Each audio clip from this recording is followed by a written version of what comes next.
Sa 14, ilan dito po yung merong presidential certification of necessity and urgency?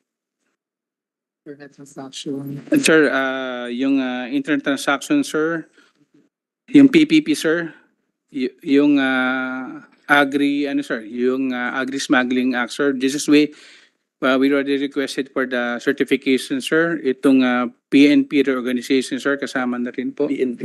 PNP reorganization. Tama. Yes, sir, yung restructuring, sir, ng PNP po. PNP daw, PNP. PNP restructuring, Restructuring. which is under the, ano, sir, under the public order, under Senator Bato po, sir. So the secretary has mentioned at least 4 with presidential certifications. Tama po ba yan? We're just we already requested it, sir. We're just waiting for the nailabas na po, sir, yung ano. Hindi, actually ako rin ni-raise yan na hinahinay sana tayo dyan.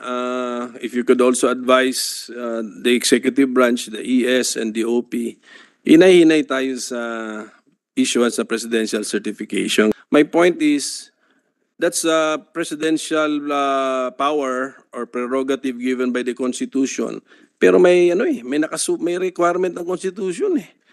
Hindi lang ito dahil gusto mo. Ganun yung point eh. Yes, sir. Oh. May naman, sir. Diba? Hindi lang yung gusto or I will certify because it's a priority. Hindi naman yun ang sabi ng Constitution. Sinabi doon, there is a necessity of meeting a public calamity or emergency. Yan ang sabi doon eh. So we have to follow the Constitution.